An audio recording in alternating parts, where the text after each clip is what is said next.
ഇത് തുറന്നു നോക്ക്. നിന്റെ ചേട്ടനൊരു തല്ലിപ്പൊളിയില്ലെന്ന് അപ്പം മനസ്സിലാവും. അമ്മ ഇത് കണ്ടോ മണിയേട്ടന്റെ വക. നീ ഇന്നലെ വീട്ടിൽ നിന്ന് പോയതല്ലേ, ഇതുവരെ എവിടെയായിരുന്നു? കള്ളം പറഞ്ഞാലുണ്ടല്ലോ നിന്റെ നാക്ക് ഞാൻ അറുത്ത് കളി. രാത്രി മുഴുവനും ആ സലീംബായുടെ ക്ലബിൽ നിന്ന് ചീട്ട് കളിക്കായിരുന്നു. ചീട്ട് കളിയോ? ഞാനോ? ഒരുമാതിരി അനാവശ്യം പറയരുത്. നീ ഇതിനകത്തോണ്ട് വെക്കുക. ഇതിനകത്തെല്ലാം ഉണ്ട്. പൽപ്പൊടി, സോപ്പ്, ചീപ്പ്, ബ്രഷ്. അവന്റെ ഒരു പൽപ്പൊടിയും ചീപ്പ് സോപ്പ്. എവിടെയാ റേഡിയോ? മര്യാദയ്ക്ക് ആ റേഡിയോ കൊണ്ട് തന്നില്ലെങ്കിൽ ഞാൻ ഈ പടി ഏറ്റില്ല. ഏത് റേഡിയോ? എന്ത് റേഡിയോ? നമ്മുടെ ട്രാൻസിസ്റ്റർ ഇന്നലെ മുതൽ കാണാനില്ല. ട്രാൻസിസ്റ്റർ എവിടെ പോയി? ഇതിലേ കൂടെ നടന്നുപോയി. എന്നാ പിന്നെ അമ്മയ്ക്ക് ചോദിച്ചൂടായിരുന്നു എങ്ങോട്ടാണ് പോണെന്ന്? നീ അറിയാതെ എവിടെയും പോവില്ല. അല്ലാതെ മറ്റൊരു കള്ളൻ ഇതിനകത്ത് കേറാനും ഇല്ല. കള്ളന് മാത്രം വിളിക്കരുത്. കള്ളൻ കള്ളൻ കാട്ടുകള്ളൻ. എടാ എന്ത് ചെയ്തടാ റേഡിയോ? ആർക്കൊണ്ടോ വിറ്റടാ? കത്തുപോയ നിങ്ങളുടെ നായർക്ക്. ഗുരുത്തദോഷി. ഇറങ്ങി പോടാ അവിടുന്ന്. മേലിന്റെ മുമ്പിൽ വന്നു പോരുത്. കുറച്ച് നാളായിട്ട് നിങ്ങളെ നാട്ടിൽ പുറത്താക്കാൻ ശ്രമിച്ചു. ഇതുവരെ ഞാൻ ക്ഷമിച്ചു. ഇനി ഇവിടെ ഇറങ്ങി പോയ പിന്നെ ജന്മത്തിൽ ഇങ്ങോട്ട് വരുന്ന പ്രശ്നമില്ല. പുറത്തോണം. ചെലക്കാതെ ഇറങ്ങി പോടാ പട്ടി.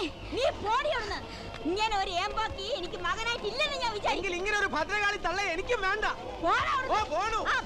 ഇത് പബ്ലിക് റോഡാണ്. എന്റെ സൗകര്യം പോലെ പോ.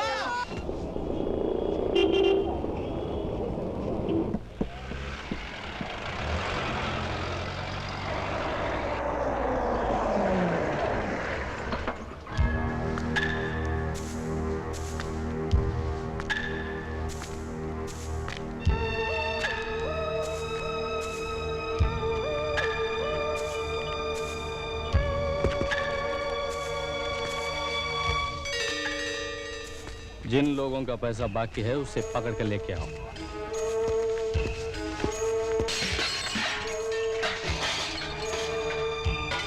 सलाम साहब।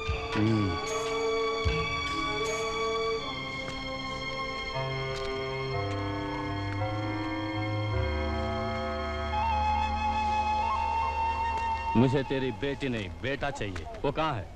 ആ മണികണ്ഠൻ ഇവിടെ ഉണ്ടോടാ? നിന്നെ ആരും അന്വേഷിക്കുന്നു.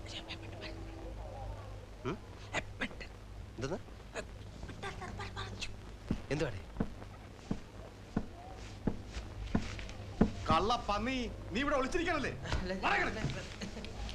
ആ നീ അബ്ബാസ് അന്വേഷിക്കുന്നുണ്ട്. आपका एक हफ्ते का बाकी 140 रुपया और आपका रामलाल 5 हफ्ते का बाकी 250 रुपया। ഒളിക്കാതെ എന്ത് ചെയ്യും? ആഴ്ചക്ക് നിങ്ങൾക്ക് തരാനുള്ള ഹഫ്ത 10 15 വെച്ച് കൂട്ടിയാ ഞങ്ങൾ എന്ത് ചെയ്യും? വെണ്ണ, പാല്, മട്ടൻ, ചിക്കൻ എല്ലാത്തിനും വില കൂടിയില്ലേ? പണ്ട് കിട്ടിയിരുന്ന കാശ് പോലെ ഇപ്പൊ ജീവിക്കാൻ. വെണ്ണയും മട്ടനും പാലും ചിക്കനും ഒക്കെ കഴിച്ച് നിങ്ങളുടെ അബ്ബാസ് കൊഴുത്ത് കയറുന്നുണ്ട്. ബാക്കിയുള്ളവരോട് പട്ടിണിയാ. കഞ്ഞി കുടിക്കാൻ പാടുപെട്ടുണ്ടാക്കുന്ന കാശ ഹഫ്ത എന്ന് പറഞ്ഞ് നിങ്ങൾ പെണ്ണെടുക്കുന്നത്. അത് അവിടെ പോയി പറഞ്ഞാൽ മതി. നടക്കണം. पैसा क्यों नहीं दिया? अगला हफ्ता दे दूंगा सब। अगर 2 दिन में पैसा नहीं आया तो तेरा टैक्सी बंद हो जाएगा। ഇവനാണ് ഞാൻ പറഞ്ഞ പോലീസ് സാക്ഷി.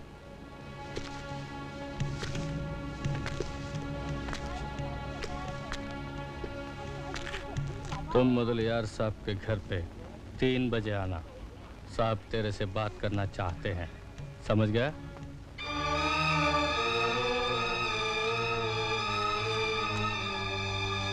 चलो।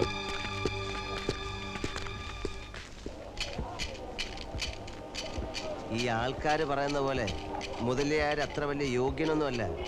എന്റെ മുമ്പിൽ വെച്ചാ ആ പത്രപ്രവർത്തകനെ അവന്മാരെല്ലാം കൂടെ കുത്തിക്കൊന്നു. നീ പറയുന്ന കേട്ടാ തോന്നും ആദ്യമായിട്ടാ ഇവിടെ ഇതൊക്കെ നടക്കുന്നത്. എന്തിനാ ഇവന്മാർ അങ്ങോട്ടും ഇങ്ങോട്ടും ഇങ്ങനെ കൊല്ലുന്നത്? അമർ ബാക്കിയാന്ന് നീ കേട്ടിട്ടുണ്ടോ? അയാളാണ് ഈ ബോംബെ നഗരത്തിന്റെ പകുതിയിൽ കൂടുതൽ ഭരിക്കുന്നത്. പോലീസല്ല, മന്ത്രിമാര് പോലും അങ്ങേരുടെ മുമ്പ് നിൽക്കില്ല.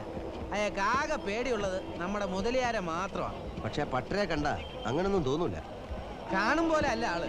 കഴിഞ്ഞ 8 വർഷമായി മുതലിയാരുടെ കയ്യിൽ നിന്ന് നമ്മുടെ തെരുവ് പിടിച്ചടക്കാൻ ശ്രമിക്കുക ബാക്കിയാ. അതിന്റെ പേരില ഈ വെട്ടും കുത്തും കൊലപാതകവും ഒക്കെ. പോലീസുകാരെന്താ ഇതൊക്കെ കണ്ട് കണ്ണടക്കുന്നത്? യവന്മാർ തമ്മിൽ തല്ലി ചാകുന്ന ആ പോലീസുകാർക്ക് ഇഷ്ടം. അതുകൊണ്ടല്ലേ അവരിതിൽ ഇടപെടാം എന്ന് വെച്ച് ഒരുത്തനെ കൺമുമ്പിലിട്ട് കൊന്നിട്ട് കണ്ടില്ലെന്ന് എങ്ങനെ പറയുന്നത്? പറഞ്ഞോ, അടുത്ത വെടി നിന്റെ പിള്ളക്കായിരിക്കും. വേണ്ടാത്ത പുലിവാലെന്ന് നിൽക്കണ്ട കേട്ടോ. എന്ന് വെച്ചാൽ ഇതിനൊരു അവസാനം ഇല്ലെന്നാണോ? കുറച്ച് നാളത്തേക്ക് വലിയ പ്രശ്നമൊന്നും ഉണ്ടാവില്ലെന്നാ തോന്നുന്നത്. നാളെ ഒരു കോംപ്രമൈസ് നടക്കുന്നുണ്ടെന്ന് കേട്ടു. എന്ത് കോംപ്രമൈസ്?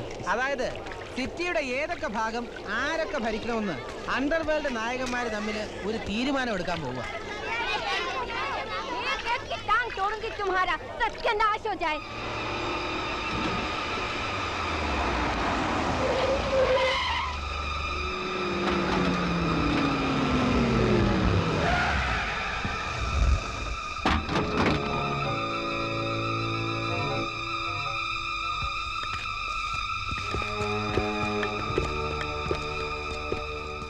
मुदलियार बाबा, देखो बाकी भैया, ये अपन लोग का फालतू का झगड़ा है। या तो हम लोग आपस में लड़कर मर रहे हैं या पुलिस पकड़ कर ले जाती है। इसलिए मैं तुम लोगों को आपस में मिलाने के लिए इधर बुलाया है। इससे अच्छा है हम आपस में सुलह कर लें। देखो बाबा, चर्च गेट, बैलाड पियर, डॉक्स, ये सब मेरे अंडर है। हाँ, अगर मुझे कमाटीपुरा मिल जाए तो मैं अण्णा को तकलीफ नहीं दूंगा।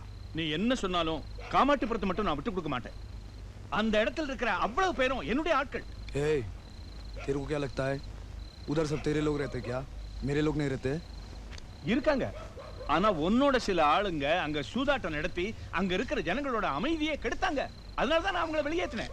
அவங்க மறுபடியும் அந்த ஏரியாவுக்குள்ள வந்தாங்க, கொலையே விழும். तुम डॉक्स में आके तो दिखाओ, पूरे शरीर के आओगे और बिना सर के जाओगे, समझा क्या? நீ காமாட்டிபுரத்துக்கு வந்து பாரு, உன் தலையும் போயிடும். बाबा देखो, तुम लोग यहाँ लड़ो मत। तुम लोग को यहाँ शांति से सुलह करने के लिए बुलाया है। देखो बाबा, कमाटीपुरा मुझे मिल गया तो ठीक है, वरना मत बोलना कि कामाटीपुरा छोड़ के हम लोग भी सुलह नहीं करेंगे। ये शान पट्टी बहुत हो गया, क्या नहीं तो देंगे किधर ही। ये साला बुड्ढे को मार के कमाटीपुरा लूंगा मैं। चल हट। अरे बाकी भैया, चुप वाड़ा।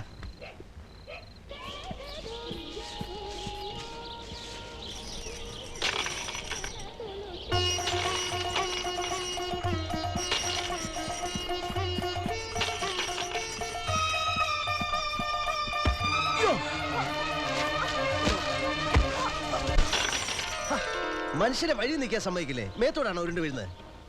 నేను మిమ్మల్ని చూడలేదు. ఇప్పుడే అవంత వీഴുന്നത്? ఏం చెప్తున్నారు? మేరా ఊపర్ క్యోं గిరే?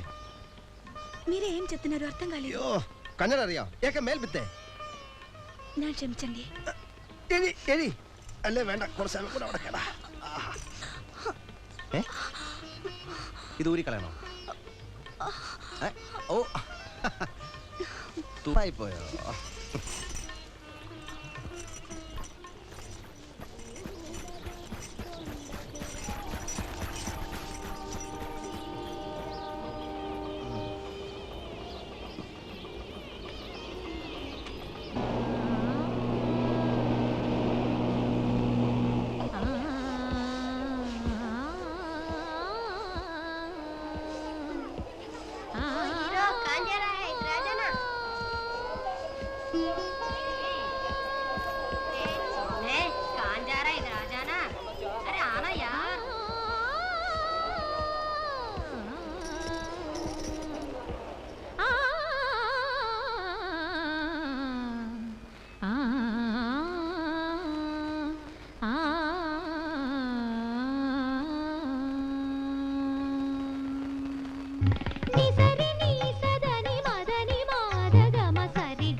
नाच गाना सब बराबर चल रहा है, पैसा भी खूब कमा रही होगी।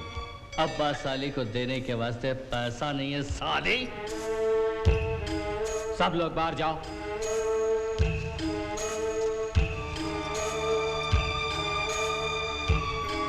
जाओ।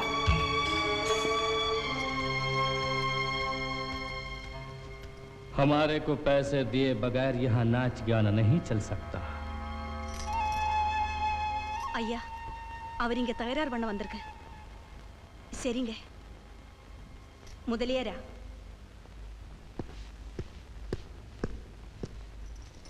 சாப், அக்கிரமம் பண்ணி தான் ஹப்தா வசூல் பண்ணணுமா? மரியாதை வெளியே போடா. சரிங்க.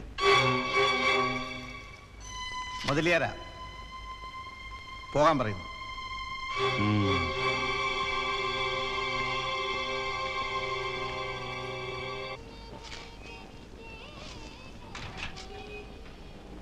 എന്താ വേഗം ഇങ്ങ് പോന്നേ? ആ അബ്ബാസ് അവിടെ വന്ന് കുഴപ്പമുണ്ടാക്കി എല്ലാവരെയും ഓടിച്ചു. അയാൾക്ക് തനിച്ച് കാണാനായിരിക്കും ആ പെണ്ണിന്റെ നാച്ച്. ആ പെണ്ണിനോട് ഒരു രാത്രി കഴിയാൻ 1000 രൂപയാന്ന് പറയുന്നല്ലോ, ശരിയാണോ? എന്താ നിനക്ക് ഒരു ദിവസം ഒന്ന്? ഏയ്, കൈ കാശില്ലാത്തവൻ ഇതൊന്നും ആഗ്രഹിച്ചിട്ട് കാര്യമില്ല. അഥവാ ഇനി കാശുണ്ടായാൽ തന്നെ കള്ളു കുടിക്കാനും പെണ്ണ് കുടിക്കാനൊന്നും ഞാനില്ല. പിന്നെ ആ കാശ് വെച്ച് നീ എന്തോ ചെയ്യും? ഒന്ന് പോണം നാട്ടിലേക്ക്, ഞെളിഞ്ഞ് തറവാട്ടിലേക്ക് കയറി ചെല്ലണം. അവിടെ എനിക്കൊരു അമ്മാവനുണ്ട്, ഒരു കാണ്ടാമൃഗം. ആ കിളവൻ്റെ ചെവിക്കുറ്റി നോക്കി ഒരു അടിയും കൊടുത്ത് അന്തസ്സായിട്ട് എൻ്റെ അമ്മയും പെങ്ങളെയും വിളിച്ചോണ്ട് പോരണം. എന്നിട്ടൊരു വലിയ പന്തലിടണം. കരക്കാരെ മുഴുവൻ വിളിച്ച് ഒരു ഗംഭീര സദ്യയും കൊടുത്തിട്ട് വേണം എൻ്റെ പെങ്ങളെ കെട്ടിച്ചയക്കാൻ. വലിയ മോഹങ്ങളാണല്ലോടാ. അല്ല, കാശൊക്കെ ഉണ്ടായിക്കൊണ്ട് ചെല്ലുമ്പോഴത്തേക്ക് കിളവൻ ചത്തുപോകുന്ന എൻ്റെ പേടി. അപ്പൊ പിന്നെ അടി നടക്കൂല. ആ, അതാണ്. നീ വിഷമിക്കണ്ട. ദുഷ്ടന്മാരെ ദൈവം പന പോലെ വളർത്തുമെന്നാണ്.